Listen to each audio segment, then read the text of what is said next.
Sometimes our journey of healing or change can make us feel like there's something wrong with us. And that can be really counterproductive to the changes we're trying to make. So that is what I want to talk about in today's video. Hey everyone, I'm Sonia, and on this channel I seek to give you tips on your personal development journey, whether that's attachment style healing, healing relationship, or just working to have your most fulfilling life. And if you want a little more help with any of this, you can see about my one-on-one coaching below. I also do have an occasional newsletter, so check that out below as well. Okay, so today I wanted to talk about this issue of a feeling of having something wrong with us cropping up when we are trying to make change. So it can be helpful to realize we need to change, or that our lives or relationships could be better if we do make changes. But it's really not okay when that can present then as feeling like we're defective or something's wrong with us. And so I'm just going to delve into the topic a little more so you can see how this plays out. And then I'll have a few tips at the end for how to help our mindset shift if this is starting to crop up for us. So I think it's a pretty clear connection between how someone could start to feel this way if they're trying to make changes, right? Like, isn't it true? It seems like it'd be true that if we are trying to make changes, there's something wrong with how we were before.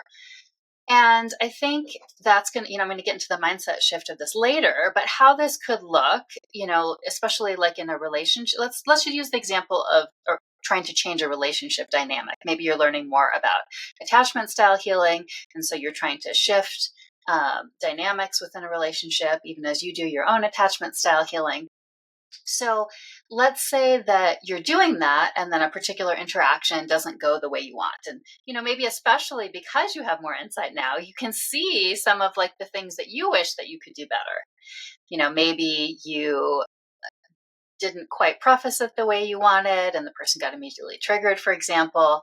And so this, just to make it a little more concrete, how this could look, for example, for the 3 insecure attachment styles could be, so for the anxious preoccupied, if that were to happen in a relationship conversation, let's say that they were having. So for them, it could come up then as, I didn't do it right. There's something wrong with me. And then in the sense that they needed to do like people pleasing instead, that can start to get into that core wound around abandonment, which is often what causes the people pleasing. So this feeling of, rather than seeing it as a dynamic between themselves and the other person that they're trying to shift, but that, is more complicated than them just doing something, supposedly perfectly, that can get into feeling like, okay, I should have done it better. I should have made sure that, I prefaced it properly. I should have made sure that, I did it right, like all the responsibilities on them. And that's that sort of people pleasing, fear of abandonment thing that anxious preoccupied individuals often have. And so really, as with the other two I'll discuss as well, it's pointing back to that core wound, right? Because the core wound is I will be abandoned. And so what it really means, rather than meaning that you are correct in assuming that you did it wrong and that's the explanation for why it didn't go well, and then it points back to yourself. It's because it's your own core wound getting triggered. So how it might crop up for a dismissive avoidant if a conversation didn't go well and they'd been trying to work on shifting the dynamic is to trigger their core wound around not being good at relationships. So it's a I am defective kind of wound that often shows up around feeling like they're just not good at relationships, or they're not cut out for relationships. So that's how it might crop up, and their core wound could get activated in thinking there's something wrong with them when what they're trying to do in that interaction doesn't go the way they want. And then how about fearful avoidance? So fearful avoidance can have any of what we just talked about, because sometimes they're in their dismissive avoidant mode, and sometimes they are polarizing as anxious preoccupied, and then they have some of their own flavors as well. So I picked one that a core wound that can get activated for them that comes up pretty frequently, which is being unseen or unheard. So for them, it might trigger that they're just unable. It's kind of a not being worthy core wound, really underlying it, but the flavor of it is that they just aren't able to be seen or heard when they try to communicate or when they try to interact. like properly in the way that they're intending, that that's not something that can happen, and it's because of their own unworthiness. So, it can crop up in different flavors of how it comes up, and definitely in how someone reacts, right? An anxious, preoccupied person might try even harder. Your dismissive avoidant person might stop trying or something, right? And then fearful avoidant, it could go a couple different ways. But it's really the same thing, in that instead of it being true what each of these individuals is thinking about the interaction and it going wrong and it pointing back to them, but it's really that it's activating those core wounds. And so why is this a problem? Of course, I think you can see from me saying someone might start people pleasing, someone else might withdraw, that those can be problematic. But I would also say that it pretty directly interferes with those changes that are trying to be made by the person. So beyond, not feeling good, it really, when those core wounds are getting activated rather than reprogrammed, and in the healing process, then that individual is actually going more heavily into their attachment style, their insecure attachment style. So really that's looping back to the original patterns. And so it's really, really counterproductive, totally understandable, but very counterproductive for that to happen. So it's very important to notice if you are blaming yourself and feeling like there's something wrong with you, if during the changes you're trying to make, you feel like it's not going well. Sometimes that can even the person can start to feel that way just from trying to make changes at all. Just that feeling of like, well, if I have to make changes, doesn't that mean something's wrong with me? But it's really, really important if you notice that limiting belief coming up, or those core wounds getting activated, to really try to shift your mindset on it, because it is not going to help anything. And it's not true, right? It's not true that just because we want to make changes in our lives that we're defective. It's really like the healing journey. Because you're wounded, it doesn't mean you're defective. It just means that you are healing. And that's why you're wanting to make changes. You're just wanting to make your life better. And also, I would say that, that we're always going to have, it's part of being a whole person, right? Like we're always going to some degree, have those wounds and have those triggerings.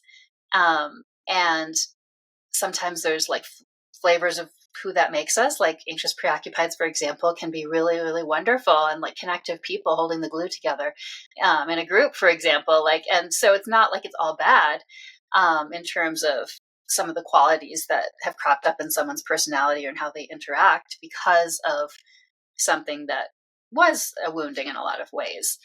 Or influence them in a way that they otherwise want to make changes about. So remembering that we're whole people, even after we heal, there's going to be some of those flavors, and not all of that's even problematic, can be one helpful mindset shift. And then finally, I would say, really, because I'm talking about interactions with other people, remembering that it still is the other person's responsibility as well. It's an interaction, right? So even though the emphasis is always on changing yourself and changing that dynamic, and when one does that, that does shift the dynamic. And then we see and make our decisions depending on, what happens with the dynamic. But we're not like saying to the other person, you have to change. It's more that we're changing things and then seeing what the result is. It's still not true that it's just our own responsibility or something's only wrong with us, right? So that's important to keep in mind too when we're talking about it being a relationship interaction.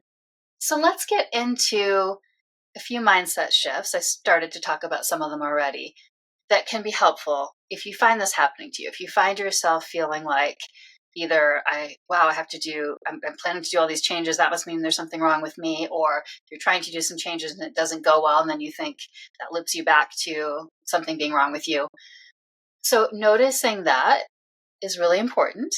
And so the mindset shifts, just to summarize them here and maybe add a couple, are to remember that in any dynamic with another person, it's really both of you responsible. It's not only you, even if you're the one trying to make the changes and shift the dynamic. 2, you are not defective because you have a particular attachment style, for example, or because you have changes you need to make in your life. That's just part of life and the wholeness of you. 3, remembering that the tools are really there for a reason to try to shift things, and keeping in mind that if you're going to this place of just thinking you're defective. That's not the point of the tool. So the tool of, for example, in this case, it'd be how you're trying to interact with the person, taking into account their attachment style and your own attachment style, trying to have clear communication. Any of those tools, you're just realizing that you're getting away from the point of them if you're going into that wounding. So that's counterproductive to what the tool is really about. So trying to come back to the purpose of them, that I'm trying to have clear communication, or that I'm trying to say things in a way that's mindful of the other person. Because that, right, being mindful of the other person isn't the same as being responsible for every aspect of the way it goes. And then finally, remembering that things are complicated and things don't always go the way we want, even as we're trying to change. And it's, like sometimes that 2 steps forward, 1 step back, or sometimes it's just that something goes sideways and we have to come back to it. And so that's why it's work. That's why it really is work as we try to make these changes. And I do have another video on how sometimes conversations go sideways, for example. I mean, I think it's good to go in thinking that things aren't going to go perfectly is probably really helpful. And then hopefully can avoid some of that self-recrimination if things don't go as well as hoped. So hopefully this was helpful. I'd love to hear any ideas you have for other topics for this channel. You can put it down below in the comment section. And thank you so much for watching.